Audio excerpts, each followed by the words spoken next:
So, last time I spoke about the parable of the shepherd and how we need to hear God's voice. So today I wanted to look at another parable, and I'll find my notes for it, hopefully. That would be helpful, wouldn't it? There you go. So today we're going to look at... Oh no, first question is, has anybody seen this? Has anyone been watching this? Race Across the World? No one? Seen a lot of it? Okay, cool. Okay. Yeah, trying to be spoiler-free. But for anyone who hasn't seen it, or has seen it, they will know it's a great show. Thoroughly recommend it. It's on iPlayer, so it's free to watch. I would give it a go. It's just not nice TV. There's no violence, no death, nothing horrible in it. It's just nice people on an adventure around the world. But what I noticed in this series certainly is they are constantly losing things. So there's a team who lose their money, there's a team who lose their map, there's a team who at one point lose each other, and the worst one was there was a team who at one point managed to lose their passports, which when you're in a race around the world going through multiple countries is kind of a deal breaker, and you're there wondering, will what was lost be returned to them? Will what was lost be found? Will they get their passports? Will they be returned to them? And I'm not going to tell you what happens. You'll have to watch it on iPlayer to find out. But Jesus speaks a lot about lost things being found, and we're going to look today at Luke 15:11-32, which is the third parable in which Jesus speaks about lost things being found. So he speaks about a lost coin and a lost sheep. And this is the parable of the lost son, or the prodigal son, or I think this parable has more names than I think any other parable. Show of hands, who's familiar with this parable? Cool, good. Luke, let's see, Mark. Luke. Should have put my chapter thingy in it before I started. No. In fact, does anyone else fancy reading this so I don't have to? So I can save my voice? Yeah? Go for it. Oh, can I get you to? Thanks. Jesus continued, "There was a man who had 2 sons. The younger one said to his father, 'Father, give me my share of the estate.' So he divided his property between them. Not long after that, the younger son got together all he had and set off for a distant country, and there squandered his wealth in wild living. After he had spent everything, there was a severe famine in that whole country, and he began to be in need. So he went and hired himself out as a citizen of that country, who sent him to his fields to feed pigs. He longed to fill his stomach with the pods that the pigs were eating, but no one gave him anything.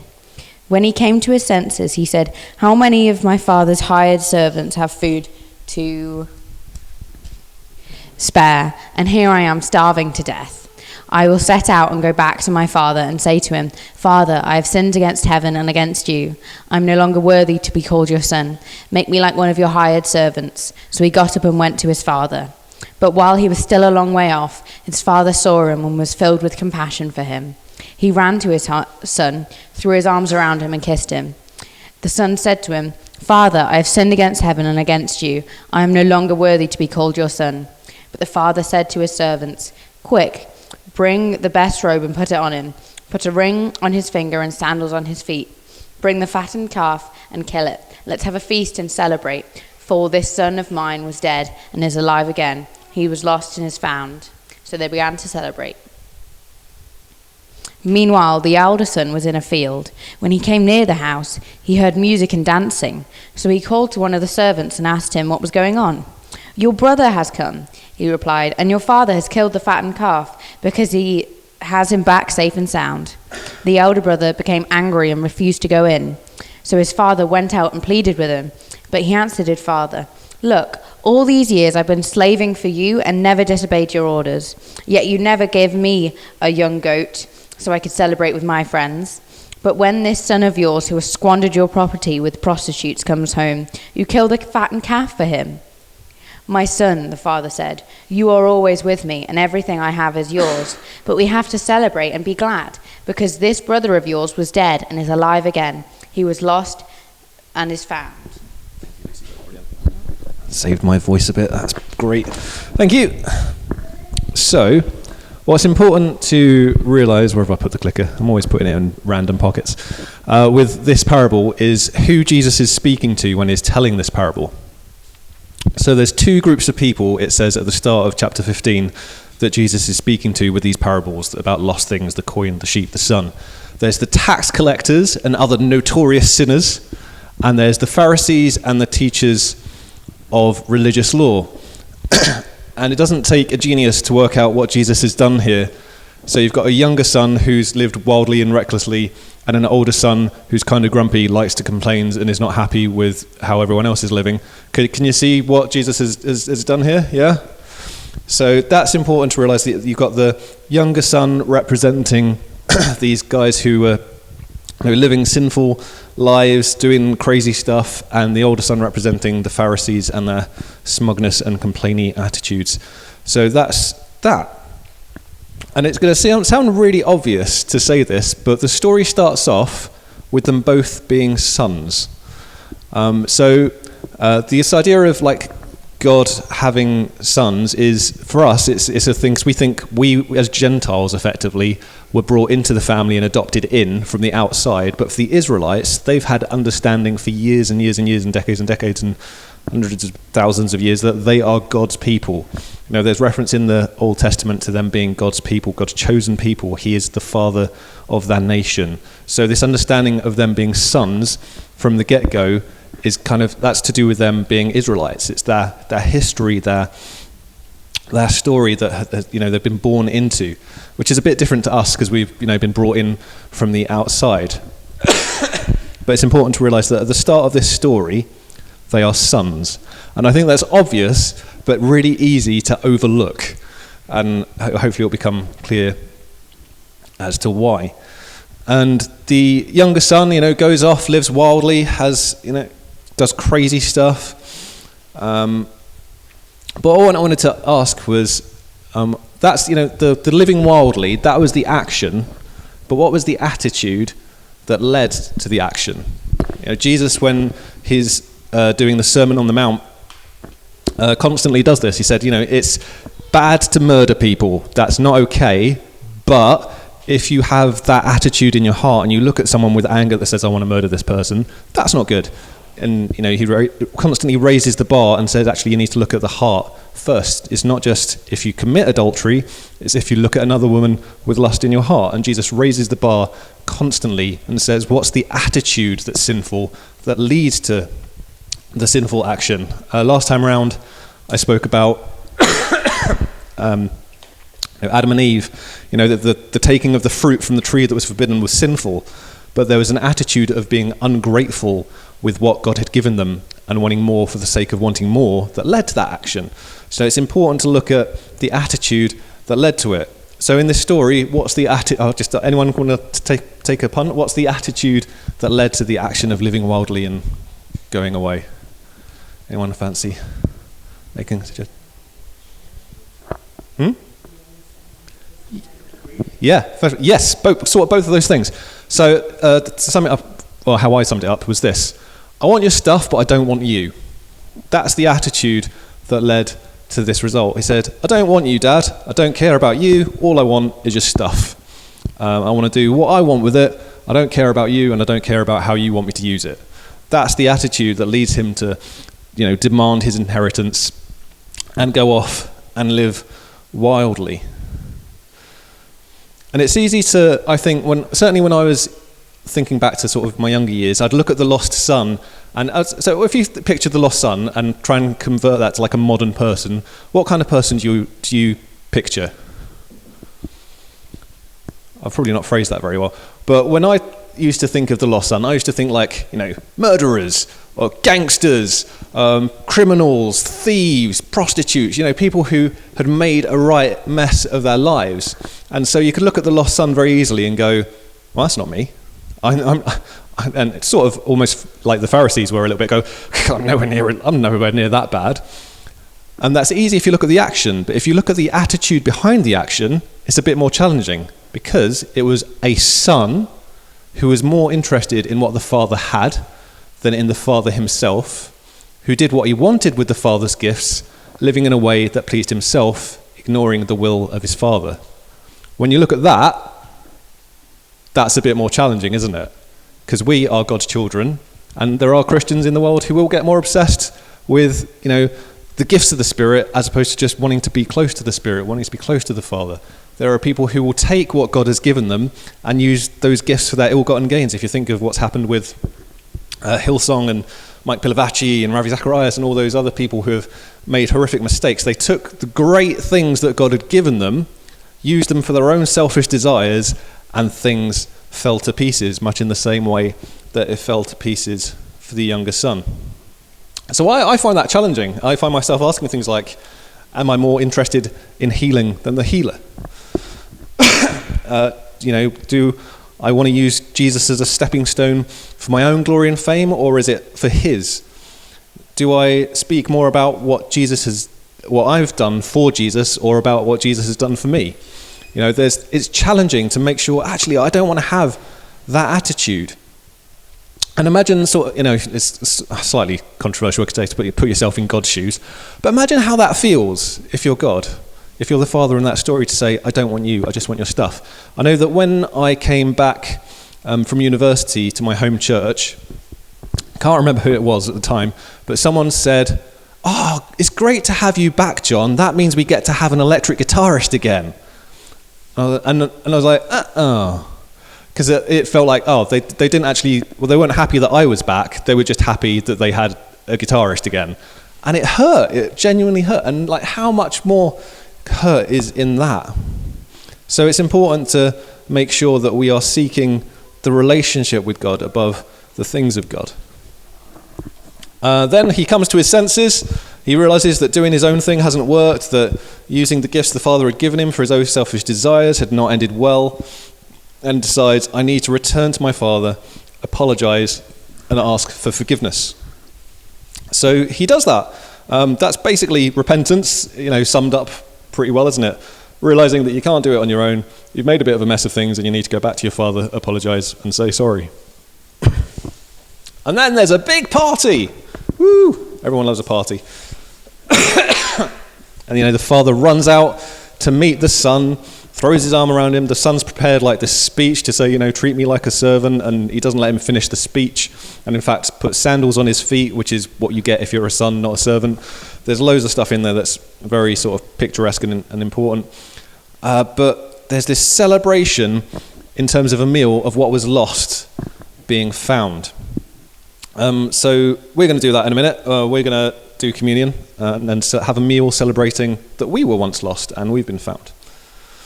And it's easy to end the story there. And lots of times when we do tell this parable, we do end it there. But there was another son with the grumpy face. And so we've got the older son representing the Pharisees, someone who's still a son, but arrogant and prideful, a complainer, someone trying to earn his inheritance to the extent he ignored the will of his father.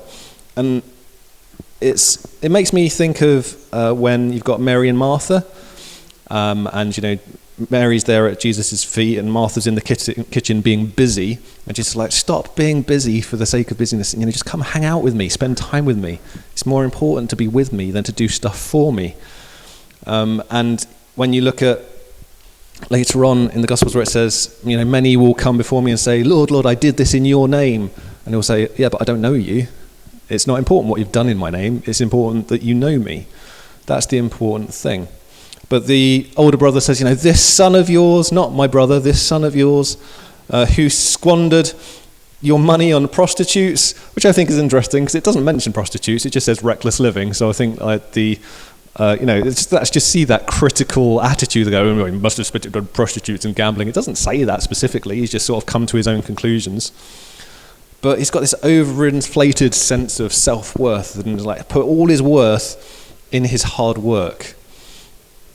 And you get the impression that he is out there in the field, and it says he was working for his father a lot.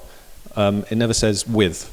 It seems like he's sort of out there on his own doing stuff to try and please his dad rather than spending time with his dad. And that works rather than grace, isn't it? That if I do stuff and if I work really hard and if I'm the best person that I can possibly be, then I'll earn my way into heaven, which is not what we believe. We believe that we, are saved through grace by faith in Jesus and what he's done, what he's accomplished. And there's this wedding feast at the end of time that we get to go to in the same way there was a party for these guys. And we don't get in by the merit of our work. We get in because of what Jesus has accomplished. Our works don't mean diddly squat. But you got the Pharisees there complaining to Jesus, the only one who could actually get them into the party. But in the story you hear the Father saying, come in, join the party. It's this great time, come and celebrate. But the older son representing the Pharisees is so hard of heart, so determined to be like, well, I this is what I deserve, this is what I'm valued by, that he refuses to go in. So really, you're at this point asking, well, what was lost be found? Because there's kind of really two sons in this story that are lost. There's the younger son, but something being lost means it's what? It's not where it should be. That's the definition of something lost, isn't it? It's not where you expect it to be, it's not where it should be. And where should the older son have been? He should have been in the party, celebrating with his father and his brother. But he was not there. So he, in some other way, was just as lost as the younger son. And the younger son in the story, you end the story going, great, he was found. But the challenge that Jesus is sort of presenting to the Pharisees when he's saying this story is, will you choose to stop being lost and come join in the party? Will you stop having a go at these people and come and join in? So from this story, I think it sort of shows that the presence of the Father is more important than the presence in terms of the younger son, and more important than performance in terms of the older son. So I noticed that because it's got a nice little alliteration, presence, performance, PPP. So I thought that might be easy to remember. I don't know. But, we need to seek, relationship with God. We need to seek his presence, and that needs to be above our desire to have gifts. That needs to be above our desires to perform well. It all needs to come from this relational place, this place where we're seeking the relationship with God above all else. And so it's a very short talk today, but that's what I want to sort of for us to follow this through. So in this story, you have the son who repents. There's then a point where he eats the celebration meal from what was lost being found, and then he seeks his presence. Well, we're going to do that. So we're going to take a minute to just sit quietly and say, have I had attitudes like that? Have I sought the gifts over the presence of God? Have I got obsessed with doing the stuff? Have I been doing things for God rather than with God? Do I need to come back to God? So just take a minute to sort of pray and say, Father, if this was me, I'm sorry.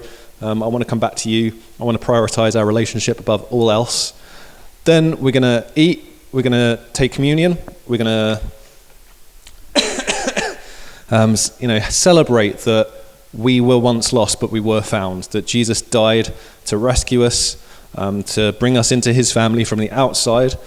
And then we're going to seek his presence. So we're going to continue in worship, and we're going to have space to just seek the Holy Spirit, to ask him to fill us afresh, to renew us. It's saying, talking with Graham this week over Messenger about, being thirsty and hungry and this kind of stuff. And we need to be desiring, the things of the Spirit. We need to be desiring the Spirit, but not just for, I want the Spirit because I want to do something, not seeking the Spirit and then going, like I mentioned last time, it drives me nuts when people get prayed for the Spirit does something, and then people say, more God. It's like, no, be thankful for what you've received. But we need to seek that relationship, seek that closeness with God, and rekindle that relationship if it's gone a bit flat, if it's gone a bit dry.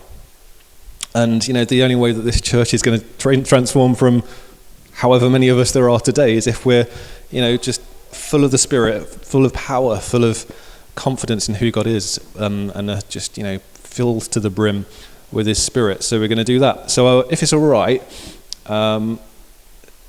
Stuart, if you're all right to play a song while I prep the communion stuff, and then we'll go from there. And or just, in fact, if you want to just like twiddle around for a minute, that'd be great. We can sing Jesus Christ, I think, upon the sacrifice. That would work, yeah. If you want to do that, and yeah, just if you could play through like the first verse a couple of times, maybe without any lyrics, and just take a quiet moment to pray and work out: do I need to say, God, actually, I've become invested in other things more than I've been invested in you, and just come back to that place of saying, God, I need you, I want you in my life above all else, and then hopefully I'll have everything ready for communion very shortly after.